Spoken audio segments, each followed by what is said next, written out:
Hi friends, कैसे हैं आप सभी लोग। आप सभी लोग का मेरे यूट्यूब चैनल सिलेक्शन सेलेस में स्वागत है।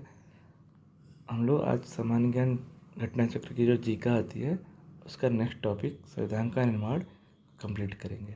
ठीक है, तो चलिए शुरू करते हैं आज का टॉपिक। इसमें पहला ये कह रहा है कि भारतीयों की ओर से संविधान सभा की सर्वप्रथम मांग 1934 में 1934 में रांची में स्वराज पार्टी ने की थी। ठीक है, तो किसने किया था? भारतीयों की ओर से संविधान सभा की सर्वोत्तम मांग मई 1934 में कौन सी पार्टी ने किया था? स्वराज पार्टी ने। कहाँ पे किया था? रांची में। वर्ष 1934 में ही भारत में संविधान सभा के गठन का विचार एम.एन. राय ने दिया। ये जो फोटो है ना, एम.एन. राय जी की है। एम.एन. राय जी का पूरा नाम क्या है? मानवेंद्र नाथ राय। तो विचार किसने दिया था? एम.एन. राय ने दिया था। देखिए, यूपीपीसीएल जीआईसी 2017 में पूछा भी है 2 बार ये। भारतीय राष्ट्रीय कांग्रेस के स्तर पर भी पहली बार स्वराज पार्टी के बाद पटना में मई 1934 में संविधान निर्माण के लिए आधिकारिक रूप से संविधान सभा की मांग की गई, जिसकी पुष्टि कांग्रेस के 1936 के फैजपुर अधिवेशन में की गई। चलिए कमेंट में बताइएगा, फैजपुर अधिवेशन का अध्यक्ष कौन था? एक चीज़ और पूछ रहा हूँ मैं, महात्मा गांधी जी ने किस अधिवेशन की अध्यक्षता की थी और वो जगह कौन सा है, कौन सा वर्ष था, ये आप कमेंट में बताइएगा। एक निर्वाचित संविधान सभा द्वारा भारत के संविधान का निर्माण करने का प्रस्ताव सर्वप्रथम वर्ष 1942 में क्रिप्स मिशन द्वारा किया गया था।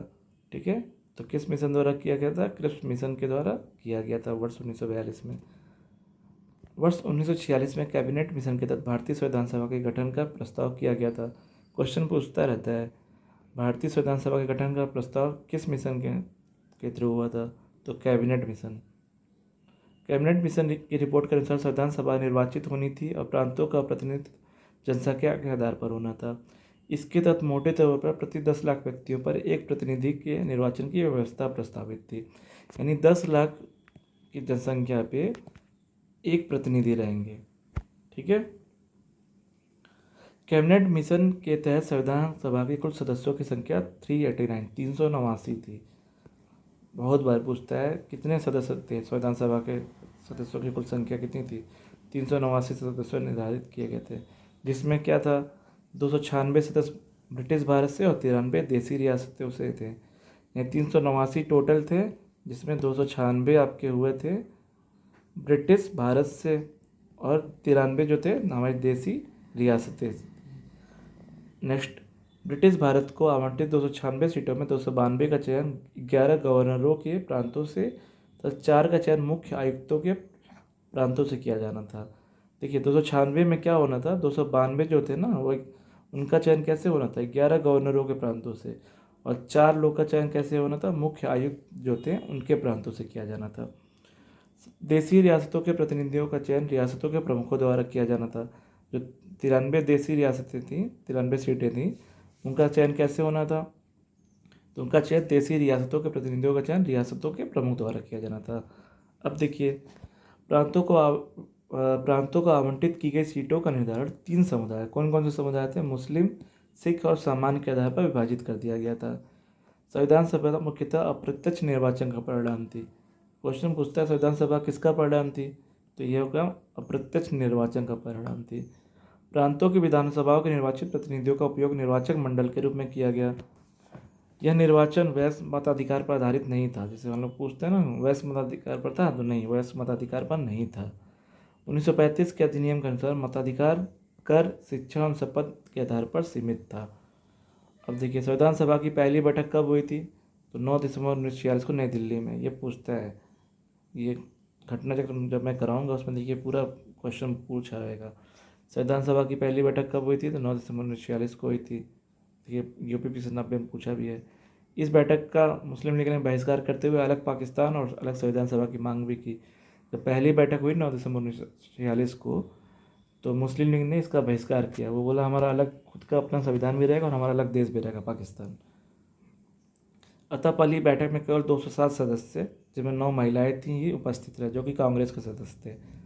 तो कितने सदस्यों ने हिस्सा लिया? 207 सदस्यों ने, जिसमें महिलाओं की संख्या कितनी थी? 9 महिलाएं, और भी जो सिर्फ कांग्रेस के थे। देसी रियासत हैदराबाद ने संविधान सभा की पहली बैठक में भाग नहीं लिया था। देखिए, हैदराबाद वाले शुरू से बदमाशी करते आए हैं। देसी रियासत हैदराबाद ने संविधान सभा की पहली बैठक में भाग नहीं लिया। सबसे वरिष्ठ सदस्य डॉक्टर सच्चिदानंद सिन्हा को संविधान सभा की प्रथम बैठक का अस्थायी अध्यक्ष चुना गया था। अस्थायी अध्यक्ष कौन बने थे? डॉक्टर राजेंद्र प्रसाद बने थे। देखिए, 11 दिसंबर 1946 को डॉक्टर राजेंद्र प्रसाद को संविधान सभा का अस्थायी अध्यक्ष चुना गया तथा एच.सी. मुखर्जी को उपाध्यक्ष और बी.एन. राय को संविधान सभा का संवैधानिक सलाहकार नियुक्त किया गया। बहुत इंपॉर्टेंट है, जो रेड से है ना, बहुत इंपॉर्टेंट है, क्योंकि पहला अस्थायी अध्यक्ष कौन बने थे? तो सच्चिदानंद सिन्हा जी बने थे। और अस्थायी अध्यक्ष कौन बना? जब दूसरा उसका वो बैठक हुआ 11 दिसंबर 1946 को, तो डॉक्टर राजेंद्र प्रसाद को इसका अस्थायी अध्यक्ष चुना गया। एच.सी. मुखर्जी को उपाध्यक्ष और बी.एन. राय को संविधान सभा का संवैधानिक सलाहकार नियुक्त किया गया। 13 दिसंबर 1946 को जवाहरलाल नेहरू ने संविधान सभा में उद्देश्य प्रस्ताव पेश किया, जिसमें 22 जनवरी 1947 को सर्वसम्मत से संविधान सभा द्वारा स्वीकार कर लिया गया। बहुत मोस्ट इम्पॉर्टेंट। तो पूछता है जवाहरलाल नेहरू उद्देश्य प्रस्ताव कब प्रस्तुत किए? तो 13 दिसंबर 1946 को। ठीक है। और उद्देश्य प्रस्ताव कब ये स्वीकार किया गया? तो 22 जनवरी 1947 को। चलिए, संविधान सभा के निर्माण के लिए संविधान सभा द्वारा विभिन्न समितियों का गठन किया गया था। बहुत सारी समितियां थी ना, वो देखिए। अब देखिए, जिसमें संघ नाम रहेगा, संघी, इसमें नेहरू जी कर दीजिएगा। जैसे संघ शक्ति समिति जवाहरलाल नेहरू, संघीय संविधान समिति जवाहरलाल नेहरू। तो देख रहे हैं ना, संघ शक्ति समिति जवाहरलाल नेहरू, संघीय संविधान समिति, दोनों में जवाहरलाल नेहरू। अब देखिए, चूँकि और पटेल जी का काम क्या था? देश की एकता को बांधे रखे। ठीक है, कोई भी राज्य इधर उधर ना जाने पाए, देश रियासतें इधर होने पाए इधर उधर। तो जब प्रांतीय आ जाएगा तो आप मारिएगा वल्लभ भाई पटेल जी को। देखिए, संघ शक्ति समिति जवाहरलाल नेहरू, संघीय संविधान समिति जवाहरलाल नेहरू, प्रांतीय आ गया ना, प्रांतीय संविधान समिति सरदार वल्लभ भाई पटेल जी। प्रारूप समिति बताइए आपको, डॉक्टर भीमराव अम्बेडकर जी। अब कितने और सदस्य थे? इनको लेके 6 सदस्य थे। 6 का नाम आप लोग बताइएगा कमेंट में, आगे भी होगा भी बता देते हैं। अब देखिए, मौलिक अधिकार एवं अल्पसंख्यक संबंधी परामर्श समिति थे। तो इसके भी अध्यक्ष कौन थे? वल्लभ भाई पटेल। और इसके 2 उप समिति थी। मौलिक अधिकार के उप समिति कौन थे? जे.बी. कृपलानी जी थे। और अल्पसंख्यक के कौन थे? एच.सी. मुखर्जी जी थे। ठीक है। तो जब मौलिक अधिकार एवं अल्पसंख्यकों संबंधी परामर्श समिति के अध्यक्ष पूछ देगा तो सरदार वल्लभ भाई पटेल जी हो जाएंगे। जब इसकी उप समिति पूछ देगा, मौलिक अधिकार की उप समिति के अध्यक्ष कौन थे? जे.बी. कृपलानी थे। अल्पसंख्यक उप समिति के अध्यक्ष कौन थे? एच.सी. मुखर्जी जी थे। अब प्रक्रिया विषय नियमों संबंधी समिति के हो जाएंगे राजेंद्र प्रसाद जी।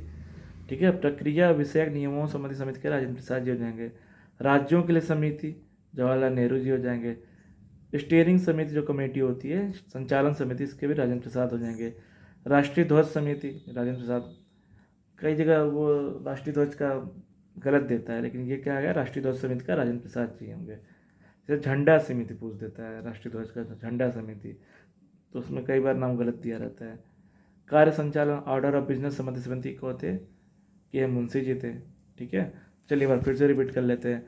संघ शक्ति समिति जवाहरलाल नेहरू, संघीय संविधान समिति जवाहरलाल नेहरू, प्रांतीय संविधान समिति सरदार वल्लभ भाई पटेल, प्रारूप समिति डॉक्टर भीमराव अम्बेडकर, मौलिक अधिकार एवं अल्पसंख्यकों संबंधी परामर्श समिति सरदार वल्लभ भाई पटेल, मौलिक अधिकार के उप समिति के अध्यक्ष जे.बी. कृपलानी, अल्पसंख्यक उप समिति एच.सी. मुखर्जी, प्रक्रिया विषय नियामकों संबंधी समिति राजेंद्र प्रसाद, राज्यों के लिए समिति जवाहरलाल नेहरू, संचालन समिति राजेंद्र प्रसाद, राष्ट्रीय ध्वज समिति राजेंद्र प्रसाद, कार्य संचालन संबंधी समिति के.एम. मुंशी। ठीक है। अब देखिए, 29 अगस्त 1947 को एक संकल्प पारित करके प्रारूप समिति का गठन किया गया। इस समिति का अध्यक्ष डॉक्टर भीमराव अम्बेडकर को चुना गया। देख रहे कितना पूछा? यूपीपीसीएस, यूपीआरओ। प्रारूप समिति का कार्य संवैधानिक सलाहकार बी.एन. राव द्वारा तैयार किए गए संविधान के विचार पर प्रारूप पर विचार विमर्श करना था। अब देखिए, अभी कहते ना कितने सदस्य थे प्रारूप समिति में। प्रारूप समिति ने 21 फरवरी 1948 को संविधान सभा को अपनी रिपोर्ट पेश की। तो ये डेट पूछता है, डेट बहुत इंपॉर्टेंट है कि प्रारूप समिति ने अपनी रिपोर्ट संविधान सभा को किस तारीख को प्रस्तुत की। तो 21 फरवरी 1948 को प्रस्तुत किया। देखिए, पहले तो प्रारूप समिति के प्रारूप को इंग्लिश में क्या बोलते हैं? ड्राफ्ट। ये पूछ देते ना, ड्राफ्टिंग कमेटी के प्रेसिडेंट कौन थे, अध्यक्ष कौन थे, चेयरमैन कौन थे, तो ये क्या होंगे? भीमराव अम्बेडकर जी होंगे। देखिए, प्रारूप समिति के अध्यक्ष डॉक्टर भीमराव अम्बेडकर। सदस्य कितने थे? एन गोपाल स्वामी अयंगर, अल्लादी कृष्ण स्वामी अय्यर। देखिए, नाम बहुत ईजी है, बस ध्यान से सुनिए, आपको याद हो जाएगा। अम्बेडकर जी तो याद ही रहेंगे। अयंगर और अय्यर, दो चीज़ याद करिए, अयंगर अय्यर। साउथ इंडियन है ना ये, अयंगर अय्यर, लास्ट में र आ रहा है और से शुरू हो रहा है। तो जब भी एन गोपाल स्वामी अयंगर, अल्लादी कृष्ण स्वामी अय्यर आएंगे, समझ जाइएगा प्रारूप समिति वाले हैं। और एक के एम मुंशी जो थे ना, ये कांग्रेस के सदस्य थे, एकमात्र कांग्रेस के सदस्य थे ये, ठीक है। और यही एक सदस्य थे के एम मुंशी, जो अपना गोलमेज सम्मेलन होता है उसमें गए रहते हैं, एकमात्र कांग्रेसी सदस्य जो गोलमेज सम्मेलन में हिस्सा लिए रहते हैं। तो भीमराव अम्बेडकर, अयंगर, अल्लादी कृष्ण स्वामी अय्यर, के एम मुंशी, सैयद मोहम्मद सादुल्ला। देखिए, मुस्लिम सदस्य थे सैयद मोहम्मद सादुल्ला। और छठवें थे एन माधवराव। ये किसकी जगह आए थे? रिप्लेसमेंट हुए थे ये, बी एल मित्र का स्थान लिया था, जो स्वास्थ्य कारणों से त्यागपत्र दे दिया था। और सातवें थे टी टी कृष्णाचारी। तो ये भी किसकी जगह पे आए थे? ये डी पी खेतान जी थे, उनके मृत्यु के पे जगह लिया था, मृत्यु जब हो गई थी उनकी जगह लिए थे टी टी कृष्णाचारी जी। तो सातों नाम याद हो गए ना, doctor Bhimrao Ambedkar, N Gopal Swami Ayyangar, Alladi Krishna Swami Ayyar, doctor K M Munshi, Syed Mohammad Saadulla, N Madhavrao, T T Krishnachari. Note में क्या करें? संविधान सभा का प्रथम वाचन 4 नवंबर 1948 तक, दूसरा वाचन 15 नवंबर 1948 से 17 अक्टूबर 1949 तक, तीसरा वाचन 17 नवंबर 1949 से 26 नवंबर 1949 तक चला था। भारतीय संविधान के निर्माण में और उसके अंगीकृत होने तक कुल 11 अधिवेशन, कुल 165 दिन, जिनमें से 114 दिन संविधान के प्रारूप पर विचार किया गया था। 11वें अधिवेशन के अंतिम दिन 26 नवंबर 1949 को संविधान सभा द्वारा संविधान को अंगीकृत किया गया था। चलिए नेक्स्ट देखते हैं। संविधान के कुल 16 अनुच्छेदों को 26 नवंबर 1949 को ही लागू कर दिया गया था, जबकि शेष को 26 जनवरी 1950 को लागू किया गया था। भारत ने अपना पहला गणतंत्र दिवस 26 जनवरी 1950 को मनाया था।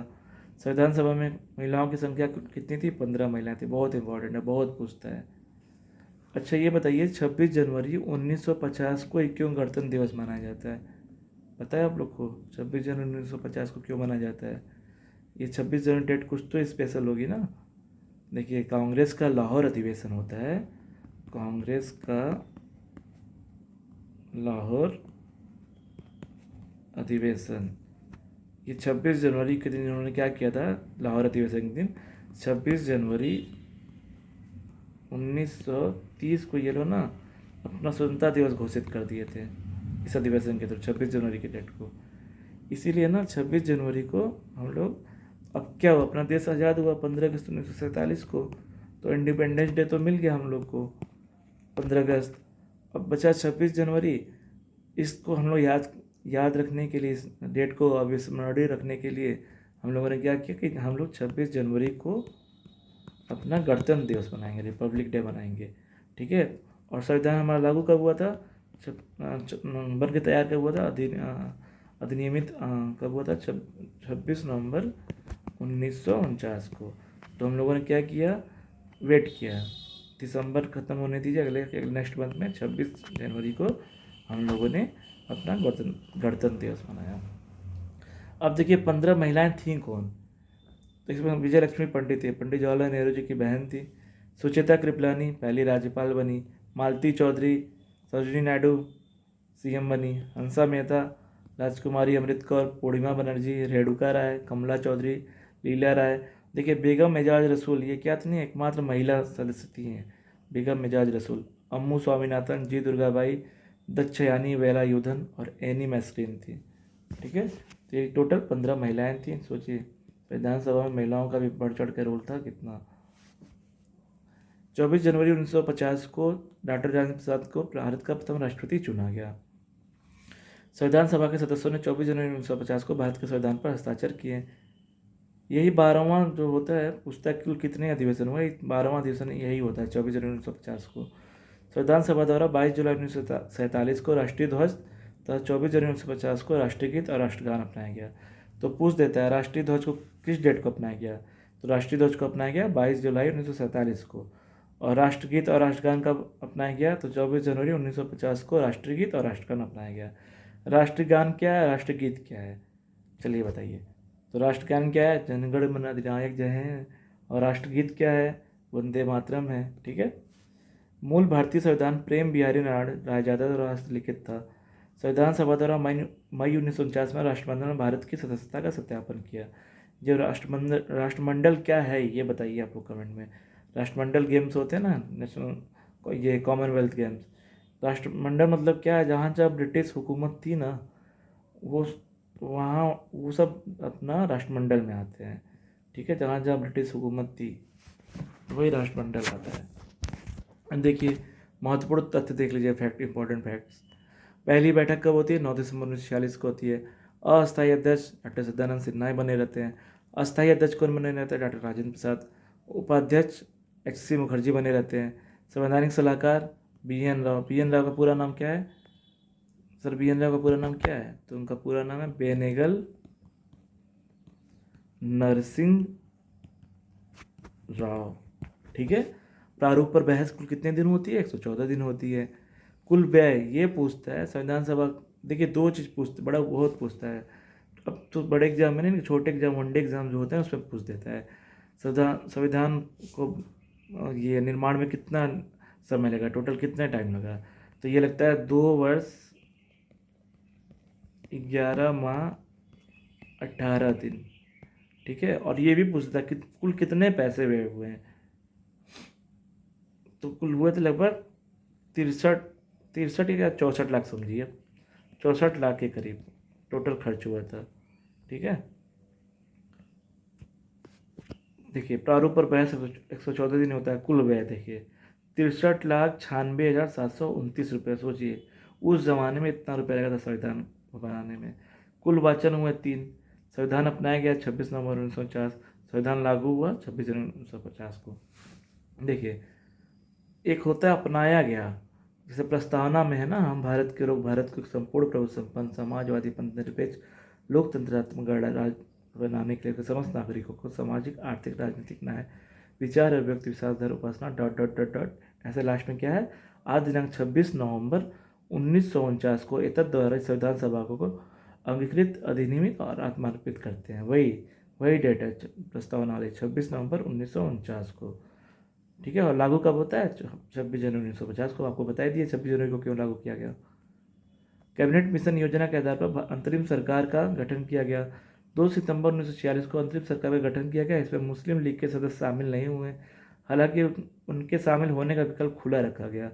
अंततः 26 अक्टूबर 1946 को जब सरकार का पुनर्गठन किया गया, तब मुस्लिम लीग के 5 प्रतिनिधियों लियाकत अली, जोगेंद्रनाथ मंडल, आई चुंद्रीगर, अब्दुल रब नस्तर और गजनफर अली खान को कैबिनेट में शामिल किया गया। तो कुल कितने सदस्यों को, 5 सदस्यों को।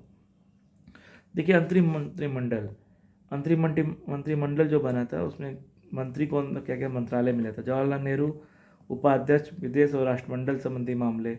ठीक है। सरदार वल्लभ भाई पटेल सूचना एवं प्रसारण तथा गृह मंत्रालय मिला था। चक्रवर्ती राजगोपालचारी को शिक्षा मिला था। लियाकत अली खान को वित्त मंत्रालय मिला था। ठीक है।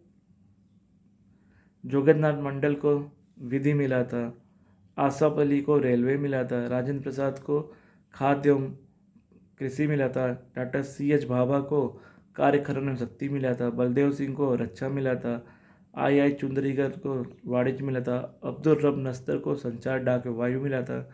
गजनफर अली खान को स्वास्थ्य मिला था। जगजीवन राम जी को श्रम मंत्रालय मिला था। अब देखिए रियासतों को सरदार पटेल के नेतृत्व में भारत संघ में शामिल किया गया। हैदराबाद रियासत को पुलिस कार्रवाई के द्वारा, अच्छा ये 3 रियासतें थी जो शामिल नहीं होना चाह रही थी। ये 3 कौन कौन सी थी, पहला तो हैदराबाद, सूरज बदमाशी करता है हैदराबाद वाला, हैदराबाद। दूसरा जूनागढ़, और तीसरा जम्मू कश्मीर जो थी हमारी रियासतें। तो पटेल जी क्या किए थे ना, पुलिस कार्रवाई, इसी को ऑपरेशन पोलो नाम दिया गया था शायद। हाँ ऑपरेशन पोलो ही दिया गया था। तो आप बताइएगा अगर मैं सही बता रहा हूँ गलत। ठीक है। तो हैदराबाद रियासत को किससे हुआ था, पुलिस कार्रवाई के द्वारा। जूनागढ़ रियासत को जनमत संग्रह के आधार पर और जम्मू कश्मीर रियासत को विलय पत्र पर हस्ताक्षर द्वारा भारत में शामिल किया गया। तो इस तरह से हम अपना आज का ये टॉपिक कंप्लीट होता है। चलिए एक काम करते हैं, संविधान के स्रोत को पढ़ लेते हैं, सोर्सेस। ठीक है, फिर इसके और या तो इतना ही रखते हैं आज के लिए, इतना ही। जैसा कैसा लगा आपको बताइएगा और प्लीज़ लाइक और सब्सक्राइब जरूर करिएगा। Thank you very much.